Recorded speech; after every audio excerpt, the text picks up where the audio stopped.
بسم اللہ الرحمن الرحیم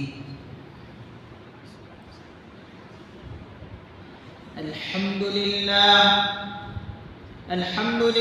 نحمده ونستعینه ونستغفره ونؤمن به ونتوکل علیہ ونعوذ باللہ من شرور انفسنا ومن سیئات اعمالنا من يهده الله فلا مضل له ومن يضلل فلا هادي له ونشهد أن لا إله إلا الله وحده لا شريك له ونشهد أن سيدنا وسندنا ونبينا ومولانا محمدا عبده ورسوله صلى الله تعالى عليه وعلى آله وأصحابه وأزواجه وذرياته وبارك وسلم تسليما كثيرا أما بعد فأعوذ بالله من الشيطان الرجيم بسم الله الرحمن الرحيم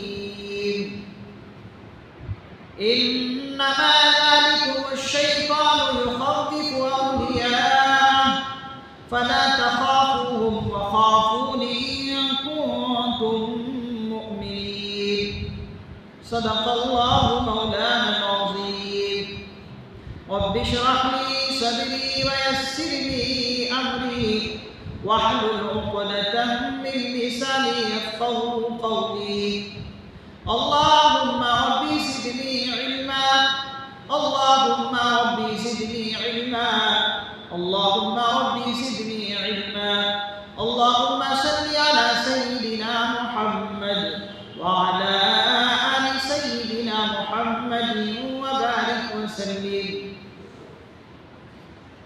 سارے حضرات ایک مرتبہ محبت کے ساتھ، ادب کے ساتھ، الفت اور احترام اور عظمت کے ساتھ دل کی گہرائیوں سے درود پاک پڑھیں. اللہم صلی علی محمد النبی الامی وعلی آلہ وسلم تسلیما. بزرگان محترم، حاضرین گرامی، عزیز دوستوں اور ساتھیوں،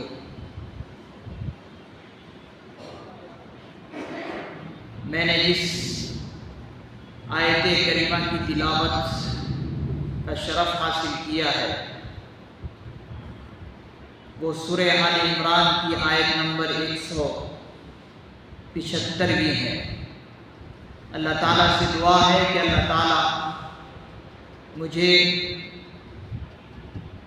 قرآن و حدیث کی روشنی میں صحیح اور سچی باتیں کہنے کی توفیق نصیب فرمائیں اور ہم سبوں کو اس پر عمل پیرا ہونے کی توفیق عطا فرمائیں.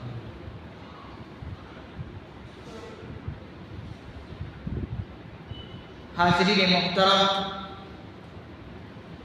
جیسا کہ آپ جانتے ہیں کہ اس وقت پورے ملک ہندوستان میں مختلف کانفرنسیں ہو رہی ہے. کہیں پر تحفظ شریعت اور اوقافی جائیداد کے نام سے، اور کہیں پر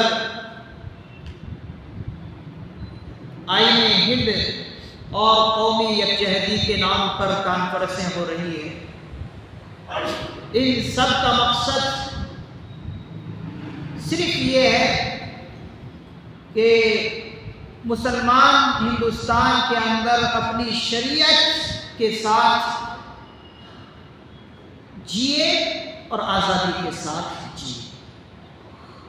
ان تمام کانفرنسوں کا لب لباب یہی ہے کہ مسلمان آزادی کے ساتھ ہندوستان میں شریعت کے مطابق آزادی کے ساتھ زندگی جیے. ملک ہندوستان میں دشمنان اسلام کی طرف سے مسلمانوں کو پریشان کرنے کی پلاننگ ہو رہی ہے، لیکن ان کی یہ پلاننگ، ان کی یہ تدبیر ناکام ہو کر رہے گی انشاءاللہ العزیز. کب؟ جبکہ مسلمان تحفظ شریعت کرے، شریعت کی حفاظت خود مسلمان اپنے اندر کرے اور اپنے گھروں کے اندر کرے اور اپنے محلوں میں کرے، اپنے معاشرے میں کرے، تو خود بخود جو ہے شریعت کی تحفظ ہو جائے گی۔ کسی اور کے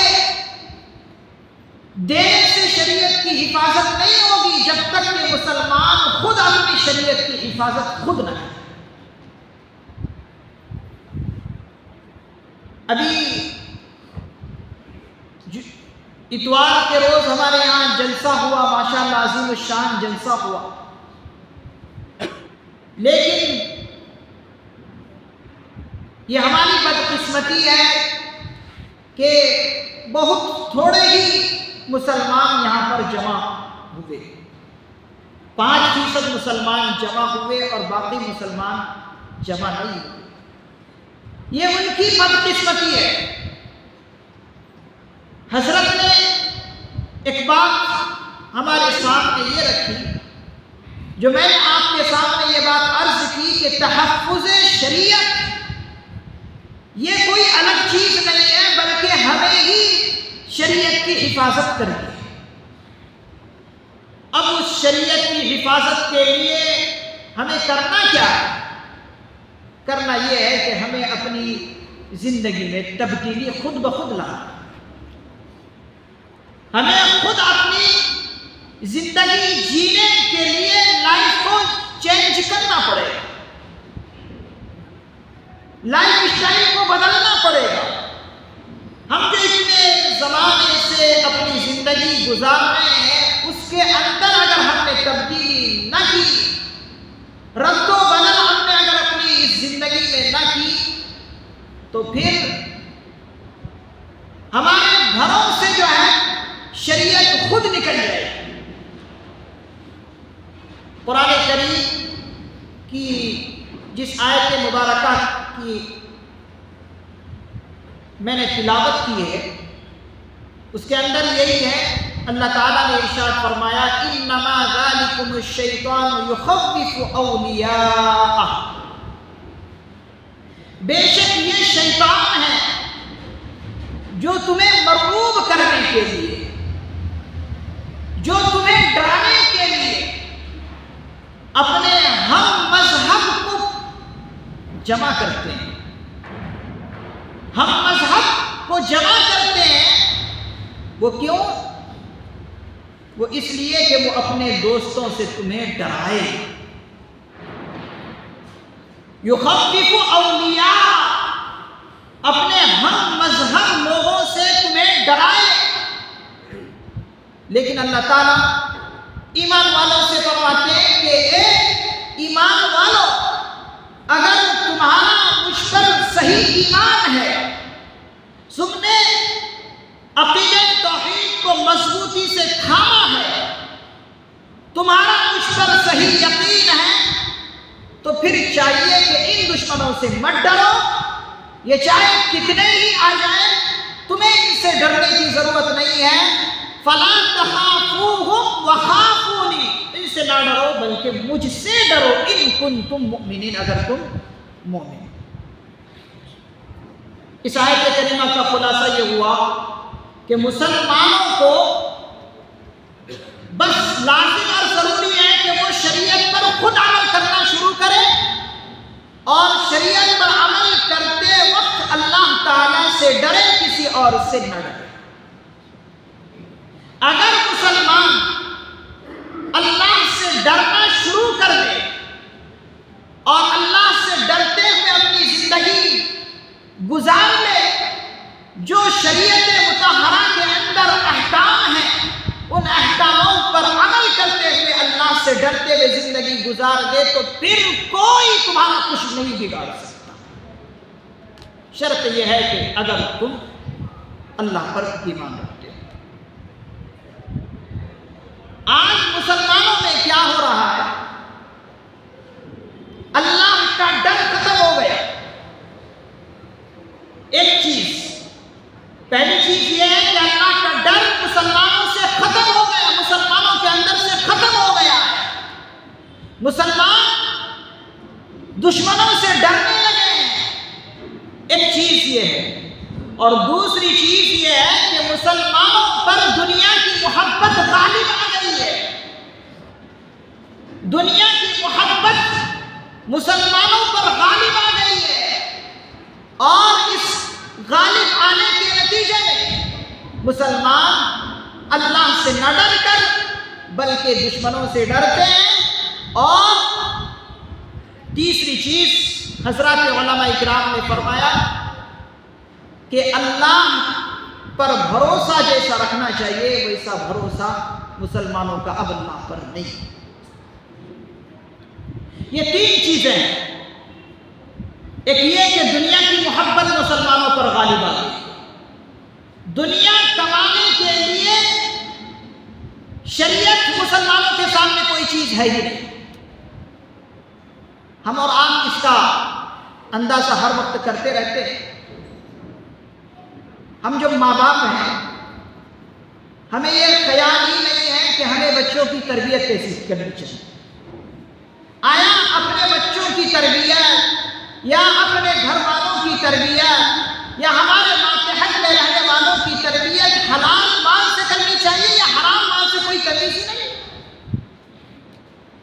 بس گھر کسی طرح چلنا چاہیے، بچے کسی طرح پڑھنا چاہیے، چاہے وہ حرام مال سے پڑھے یا حلال مال سے پڑھے، کوئی مطلب نہیں۔ بس بچہ جو ہے بہترین سے بہترین ڈگریاں حاصل کر لے اور اعلیٰ سے اعلیٰ پوسٹ حاصل کر لے، بس کمائی کر لے، گھر کا گزارا چل جائے، بس اتنا مطلب رہ گیا۔ تو یہ کیا ہے؟ یہ دنیا کی محبت مسلمانوں پر غالب آ گئی ہے، اور مسلمانوں پر یہ دنیا کی محبت غالب آنے کی وجہ سے اللہ کا ڈر بھی ختم ہو گیا۔ اور تیسری چیز یہ ہے کہ اللہ پر بھروسہ مسلمانوں کا ختم ہو گیا۔ اگر اللہ پر مسلمانوں کا صحیح بھروسہ ہوتا تو پھر وہ حلال راستہ نہ اپنا کر حرام راستہ کیوں اپناتا کمائی کرنے کے لیے؟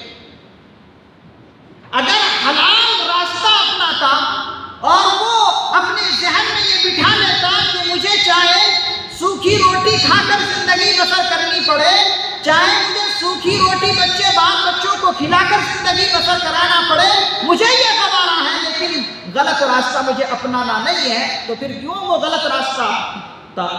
اللہ پر بھروسہ کہ کم ہونے کی وجہ سے۔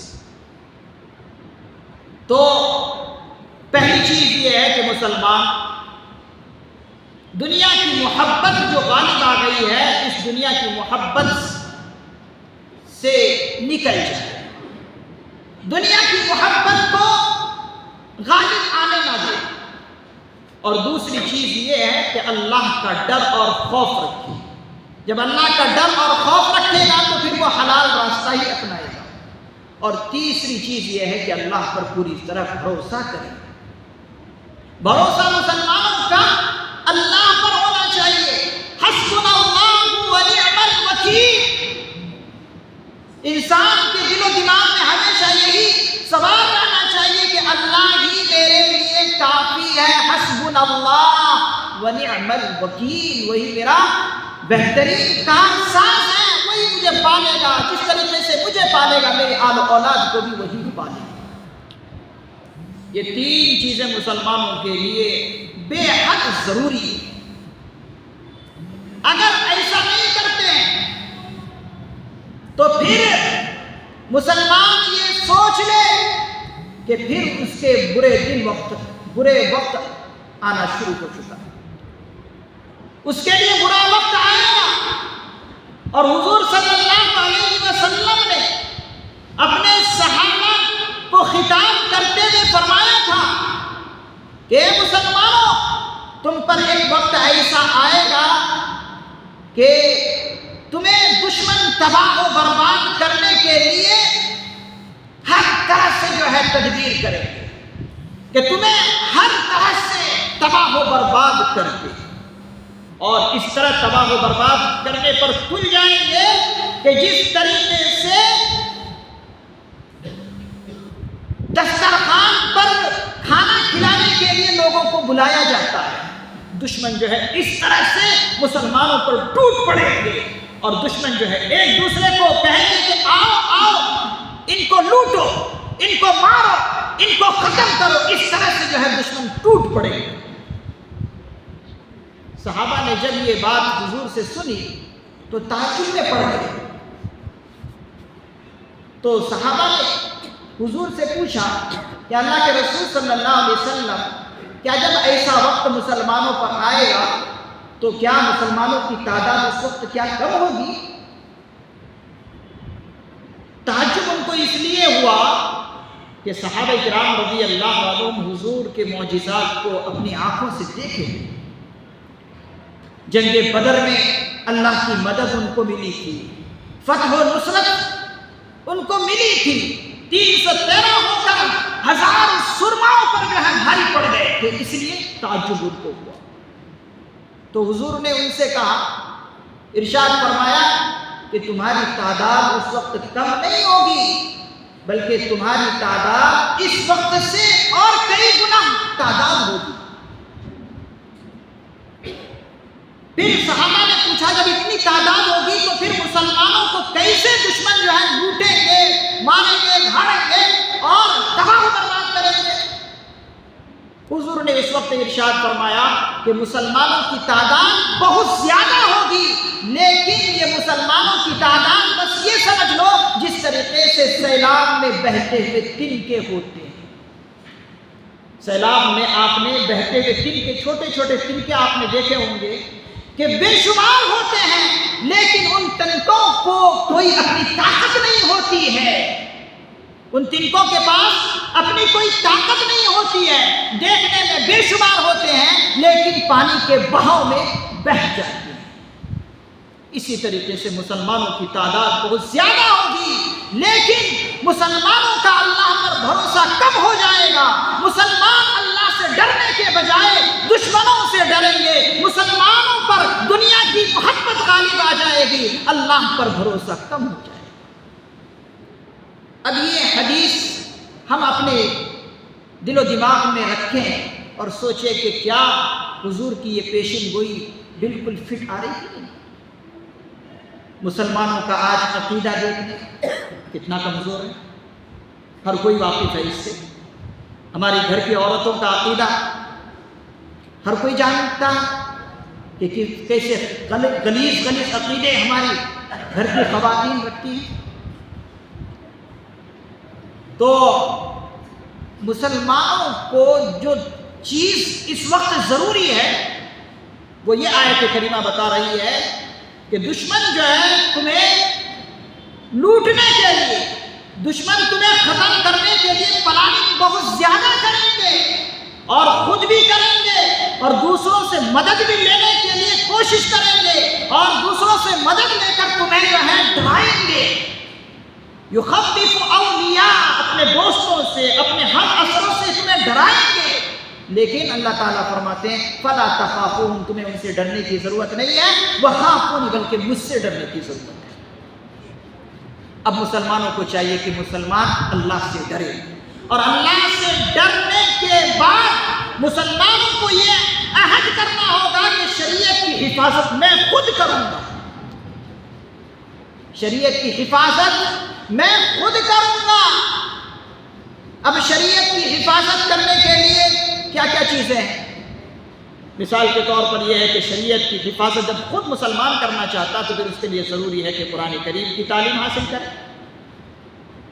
اور قرآن کریم کے جو احکامات ہیں اس پر عمل کرے، اور ساتھ ہی ساتھ شریعت کی حفاظت اسی وقت ہوگی کہ جب خود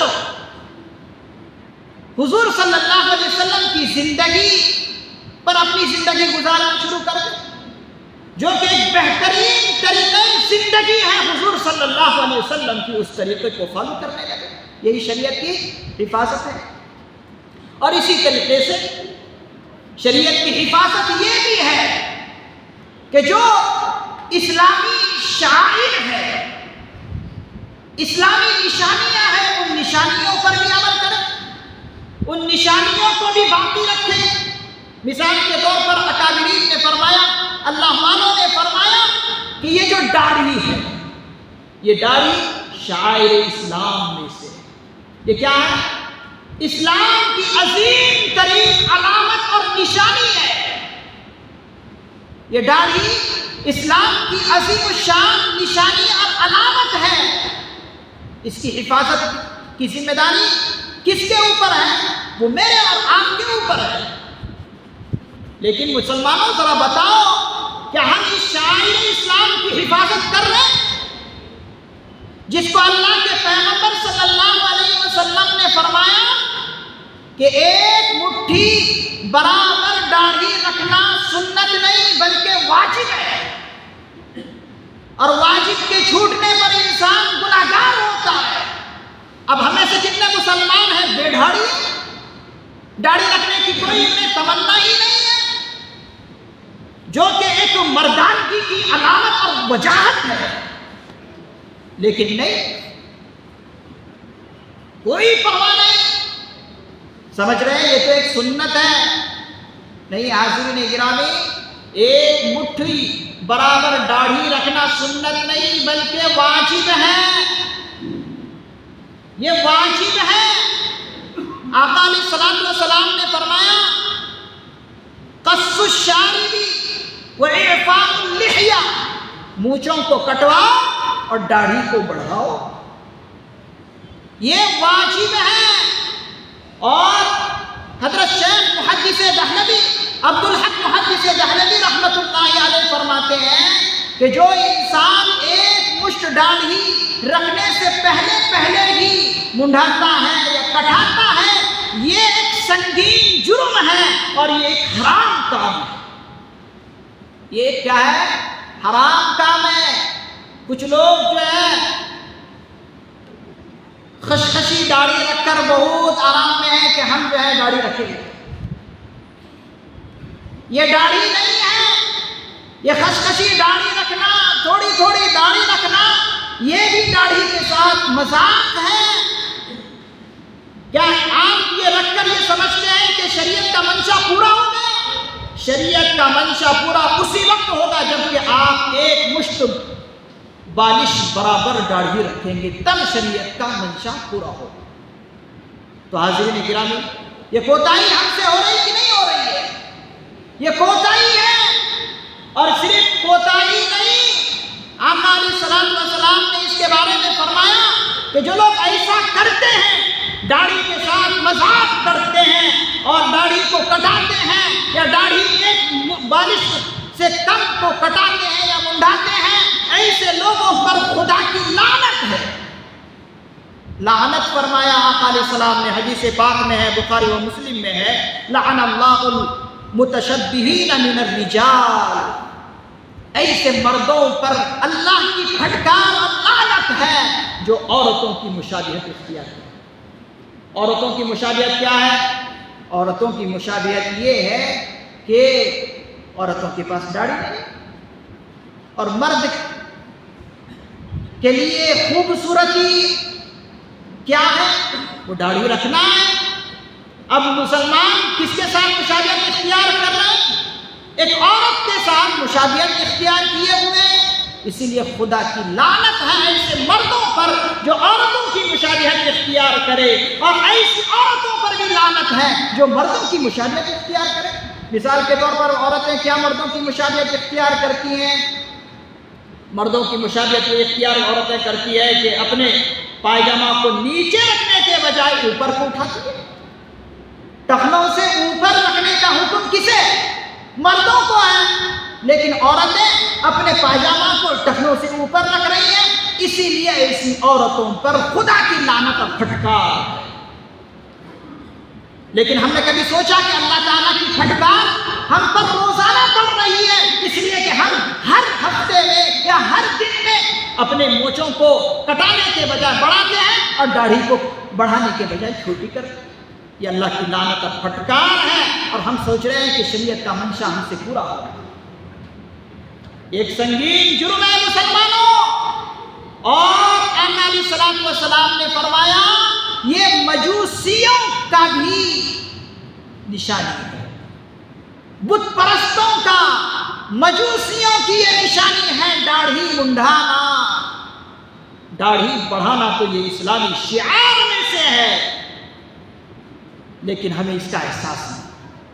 کوئی غیر مسلم آ کر ہمارے مسجد کے مینار پر حملہ کرے تو ہمیں اس کا احساس ہوتا ہے، جبکہ مسجد کے مینار بھی شاعر اسلام میں سے، اس کی حفاظت جس طریقے سے مسلمانوں پر ضروری ہے، شاعر اسلام یہ داڑھی ہے، ایک مسلمان کے لیے اس کی بھی حفاظت ضروری ہے، لیکن خیال نہیں۔ یہی تو میں کہنا چاہ رہا ہوں، تحفظ شریعت، خود اپنے اندر شریعت کی حفاظت کرنا کا جذبہ پیدا کرو اے مسلمان، نہیں تو ہم اللہ کے ہاں پکڑے جائیں گے۔ اسی طریقے سے آقا علیہ الصلوۃ والسلام نے فرمایا یہ فطرت سلیمہ میں سے ہے، عشر من الفطرہ، 10 چیزیں جو فطرت میں داخل ہے، وہ مونچھوں کو کٹانا اور داڑھی کو بڑھانا بھی ہے، یہ فطرت اسلام میں سے۔ اللہ بچانا، اللہ معاف کرنا، آج ہم صرف جو ہے نام کے مسلمان ہیں، کام کے مسلمان بہت کم ہیں، کام کے مسلمان بہت کم ہیں۔ قرآن کریم کی اشاعت کرنے والے، قرآن کریم کو پھیلانے والے، احادیث صحیحہ پر عمل کرنے والے، احادیث صحیحہ پر عمل کر کے وائرل کرنے والے بہت کم ہیں، صرف ناموں سے کام چلنے والا نہیں ہے۔ آج صرف ہم مسلمان نام کے ہیں۔ ایک بزرگ کے بارے میں ایک واقعہ لکھا کتابوں کے اندر کہ ایک بزرگ اپنے علاقے کی غفلت کو دور کرنے کے لیے واعظ و نصیحت کے لیے پہنچے، یا ایسے ہی پہنچے۔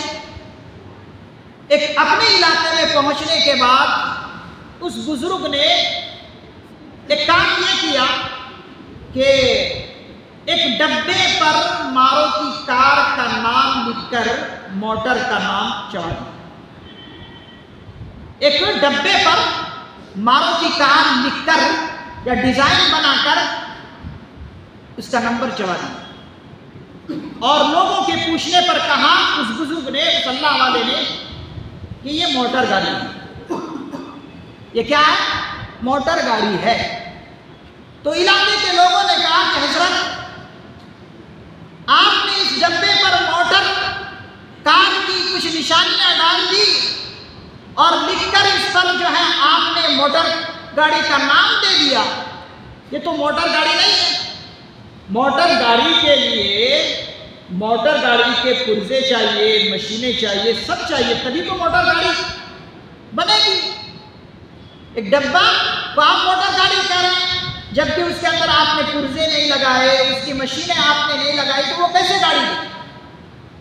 تو اس بزرگ نے انہی لوگوں سے پوچھا کہ اگر یہ موٹر گاڑی نام لکھ کر اس کو موٹر گاڑی نہیں کہا جا سکتا تو پھر تم لوگ کیسے مسلمان کہے جا سکتے ہو؟ جب تمہارے پاس صحابہ کرام رضی اللہ عنہم جیسی صفات نہیں، قرآن کریم کے احکامات پر عمل کرنے والے تم نہیں، تمہاری زندگی دوسروں کی طرح زندگی ہے، تو پھر تم کیسے مسلمان ہو؟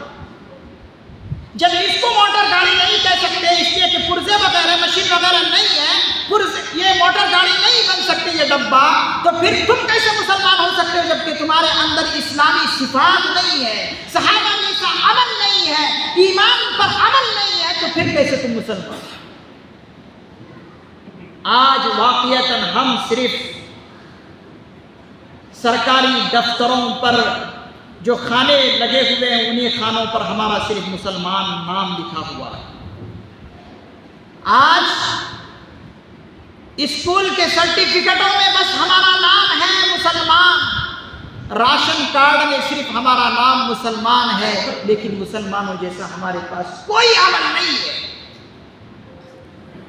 اسی لیے مسلمانوں صرف نام سے کام چلنے والا نہیں ہے، بلکہ اس پر پوری طرح 100% عمل کرنے کی انتھک کوشش کرنے کی ضرورت ہے، تبھی ہم سچے مسلمان ہوں گے، ورنہ پھر اللہ کو ایسے مسلمانوں کی ضرورت ہے ہی نہیں۔ اللہ تعالیٰ کیا کہتے ہیں؟ ان تنصروا اللہ ینصرکم کہ تم اللہ کی مدد کرو، اللہ تمہاری مدد کریں گے۔ کیا مطلب اللہ کی مدد کرنے کا؟ اللہ کو کسی تمہاری چیز کی ضرورت نہیں ہے، اللہ کی مدد کرنے کا مطلب مفسر نظام نے فرمایا کہ اللہ کی دین کی مدد کرو، اللہ کی شریعت مطہرہ کی مدد کرو، یہی تمہارا اللہ کی مدد کرنا ہے۔ اللہ کی دین کی حفاظت کرنا اللہ کی مدد ہے، شریعت مطہرہ کی حفاظت کرنا، اور حفاظت کرتے ہوئے اپنی زندگی میں شریعت مطہرہ کے قانون کو لاگو کرنا، یہی اللہ کے دین کی مدد ہے۔ لیکن ہم کرنا نہیں چاہتے۔ اگر ہم نہیں کریں گے تو نقصان کس کا ہے؟ نقصان ہمارا ہی ہے، اللہ کا کوئی نقصان ہونے والا نہیں ہے۔ تو حاضرین گرامی، ہم شریعت کی حفاظت ہر انداز میں کریں، حلال کمائی کا ذریعہ بنائیں، حلال کمائی کر کے اپنی بھی زندگی بہترین سے بہترین گزاریں اور اپنی اولادوں کی بھی زندگی بہترین سے بہترین گزاریں۔ آقا علیہ الصلوۃ والسلام کی ایک حدیث ہے کہ جو انسان حرام کمائی کر کے اپنی پرورش یا اپنی اولاد کی پرورش کرتا ہے، آقا علیہ الصلوۃ والسلام نے فرمایا کہ وہ جسم اور گوشت جہنم کے مستحق ہے، جنت کے مستحق نہیں ہے۔ حرام کاری کر کے اور حرام کمائی کر کے اگر کوئی انسان اپنی اور اپنی اولاد کی تربیت کر رہا ہے یا پڑھا رہا ہے یا کچھ کر رہا ہے، تو پھر وہ مسلمان سمجھے کہ وہ اپنے بچے کو خود جہنم میں لے جانے کا کام کر رہا ہے، اس لیے کہ وہ گوشت اور وہ جسم جو حلال کمائی سے پرورش پائی گئی ہو تو وہ جنت کے مستحق ہونے کے بجائے وہ جہنم کا مستحق ہے۔ یہ 100% ہے، حضور نے جو فرما دیا وہی سچ ہے۔ دنیا ٹوٹ کر درہم برہم ہو سکتی ہے، لیکن حضور کی بات کبھی جھوٹی نہیں ہو سکتی۔ تو میں گزارش کرتا ہوں مسلمانوں سے کہ تحفظ کی حفاظت خود ہم اپنے آپ کے ذریعے سے کریں، اپنے گھر کے اندر دینداری پیدا کریں، خود اپنے اندر دینداری پیدا کریں، اور دینداری پیدا کرنے کے لیے اسلامی شاعروں کی حفاظت کریں۔ جیسے کہ اسلامی شاعر میں اسلامی علامتوں میں سے ایک بہترین علامت داڑھی رکھنا ہے، اس داڑھی رکھنے کو واجب سمجھے۔ اگر کوئی اس کو واجب نہیں سمجھتا ہے اور داڑھی منڈا رہا ہے، جو کہ ایک بہترین عمل ہے، انسان جب مرتا ہے ساری چیزیں اس سے لے لی جاتی ہے۔ اچھا، اس کے جسم کے اوپر کپڑا ہے تو قینچی سے کاٹ لیا جاتا ہے، اندر اگر کوئی کپڑا ہے تو اسے بھی قینچی سے کاٹ لیا جاتا ہے، لیکن داڑھی ایک ایسی چیز ہے کہ مردے کے ساتھ داڑھی قبر تک جاتی ہے۔ یہ کتنی بڑی عظیم چیز ہے، لیکن ہم لوگ اسے بھلائے ہوئے ہیں اور ایک خطرناک گناہ میں ہم مبتلا ہو کر اپنی زندگی بسر کر رہے ہیں۔ اللہ تعالیٰ سے دعا ہے کہ اللہ تعالیٰ ہمیں اس کا احساس پیدا فرمائے۔ وآخر دعوانا الحمدللہ رب العالمین۔